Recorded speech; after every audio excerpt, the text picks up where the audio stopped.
And we are back with the GSMC Wrestling Laureate Podcast, brought to you by the GSMC Sports Network. I'm your host, Eric Rodriguez, here every Monday through Friday, 8 p.m. Pacific Time, 11 p.m. Eastern Time, here to talk about everything in terms of professional wrestling. Just kind of reflect on what we talked about right quick. We talked about our WWE NXT Great American Bash. We also talked about our AEW Dynamite preview. And we talked about my favorite babyface turns in the history of the WWE. And without further ado, we're going to talk about our next segment. We're going to talk about failed gimmicks right now, failed faction gimmicks that are happening within the wrestling industry, and kind of give you reasons why I feel like they're failing, what could possibly be done for them to get back on track, or maybe they should just break up.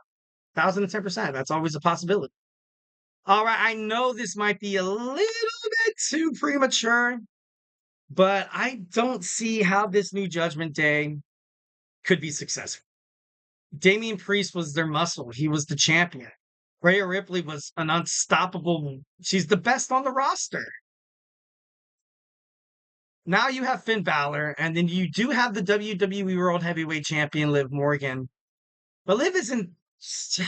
I'm not a big Liv Morgan hater, but she's not the best. I gotta be honest. She's not the best. Then Dominic Mysterio, what does he do?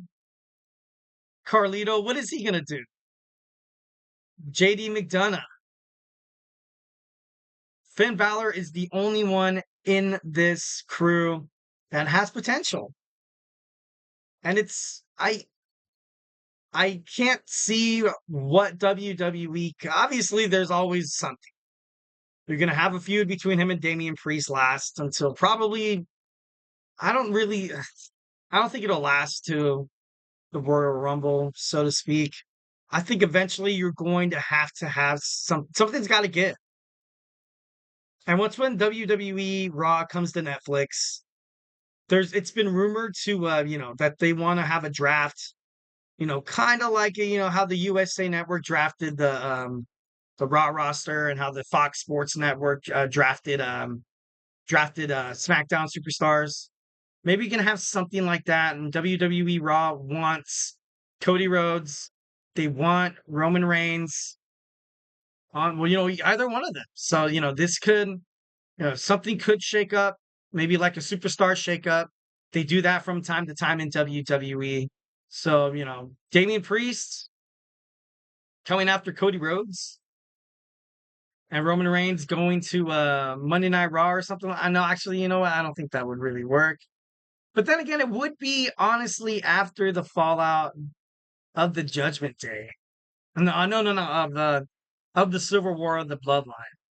So that that idea could be worth something. But right now, I don't know. As of right now, the new Judgment Day, I really don't know what direction they're probably going to head into. And then on AEW, we have the Learning Tree. Like Chris Jericho is hilarious and one of the best professional wrestlers that's ever stepped foot inside of the ring. He's been amazing on the mic. He's in your face style wrestling. He knows how to get the fans' blood pumping in a positive way, also a negative way. And now you have him with Brian Keith and Big Bill. He is the holder of the FTW championship, but I think he's, that's only going to, stay clear until like maybe Hook comes back or something like that. Like on week to week basis, you just have Chris Jericho coming out being, kind of like that overbearingly like nice, kind of like that arse and stuff like that. Like it's funny and I think it's great. But I just honestly I don't know where they're headed. Right now you have Matthew and Nicholas Jackson, the champions.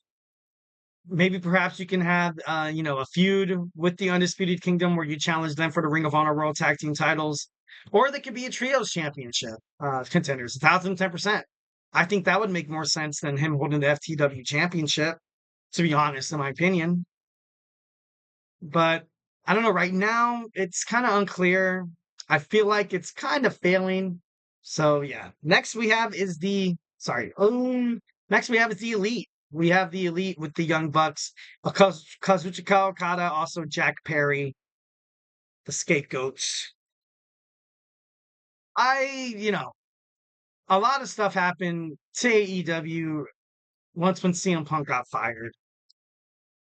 You had a lot of suspensions that had to be filled. You got Kenny Omega get injured. You had Hangman Adam Page being suspended.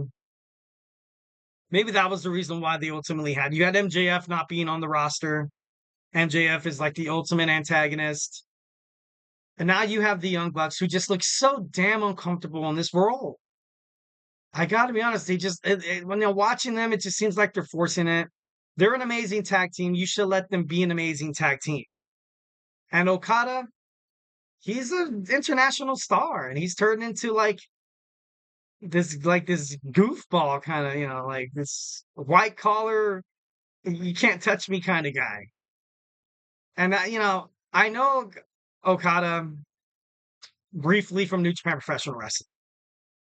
But after they signed him, the Rainmaker, there was a lot of promise behind him. I know, like, he's the Continental Champion. Hasn't really been that. The Continental Championship, to be honest, in my opinion, hasn't really been that prominent in AEW ever since you saw Okada win the match or defeated Eddie Kingston. But it just doesn't seem right. At Blood and Guts, they lost to Darby Allin. They lost to Swerve Strickland. They lost to the Acclaimed. I think there's one more guy. No, I think that was it. I could be. Oh my God, there was a fifth guy. Damn it. I can't believe I can't remember who the other guy was. And it's going to bother me all night. I got to fact check later. It's probably going to randomly pop up and be like, I remember her. But yeah, no, I think this needs to change. Something needs to change with these guys. Obviously, they do hold all the gold.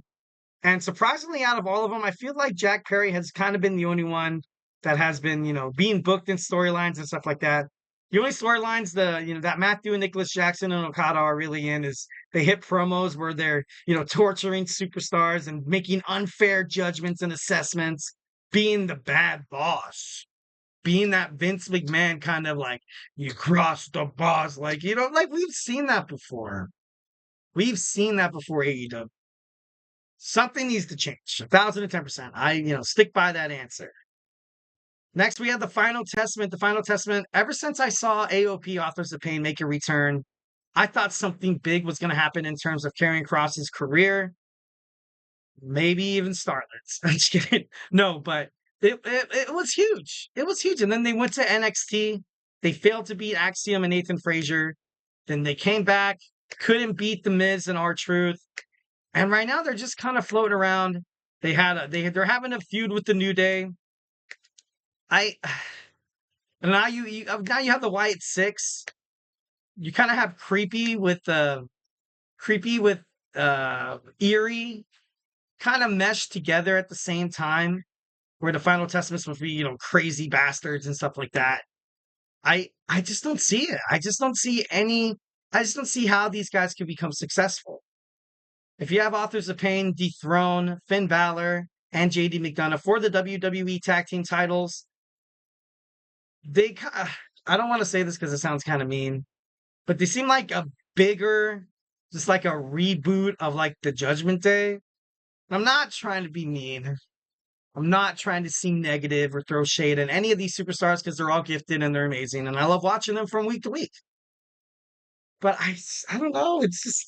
I don't know. It baffles me. It baffles me, and I hope they decide to do something quick. Next, we have the Pride. Of course, it didn't help with Bobby Lashley getting injured. And when Bobby Lashley came back, he was portrayed as a babyface-ish.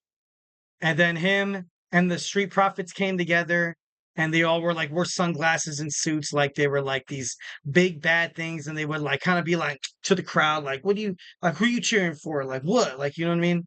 And then randomly now they're good guys again. Like the Street Profits are once again the Street Profits.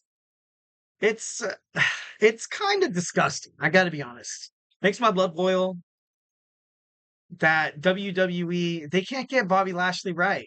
And if he leaves the company, I feel like all WWE has to blame is themselves.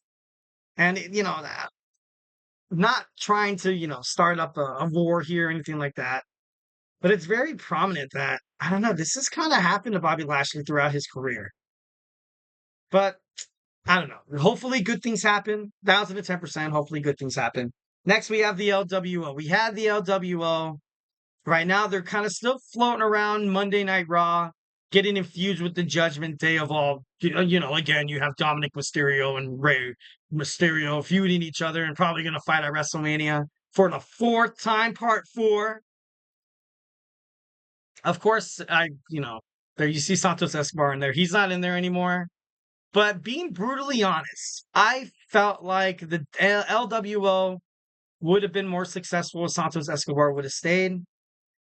Maybe Rey Mysterio could have, primed him up to be like, he could have been the manager. Santos Escobar could have been that babyface Latino wrestler that was successful. Last time you saw a successful wrestler from the Latino culture was Eddie Guerrero. And then you had, and then he left, turned his back on Rey Mysterio to start his own crew. We'll get into his crew next. And then you had Andrade come in. Then you had Dragon Lee. And then it just doesn't seem to mesh right now. I honestly, I don't know. They're more or less just there to there. And, obviously we talked about Santos Escobar's crew, Legado del Fantasma, Humberto Carrillo, also, Angel Garza. I don't know where these guys would have been as well. Humberto Carrillo was a huge, amazing babyface. Should have stayed a babyface. Angel Garza was that romantic guy with the rose in his mouth. All competed on 205 Live. They also competed for the Intercontinental Championships and stuff like that. And they kind of messed it up. WWE messed them up bringing these guys together. Santos Escobar should have stayed with the LWO. I felt like the LWO would be way more successful right now. And if you would have had Andrade come back to WWE, not jump into the babyface role too quickly, maybe something, could have stemmed off from that. But as of right now, Legado del Fantasma failing. And this has already failed. A-Town Down Under has already failed. It's just a matter of time until we see Austin Theory finally lay a right hand on Grayson Waller's Aussie chin.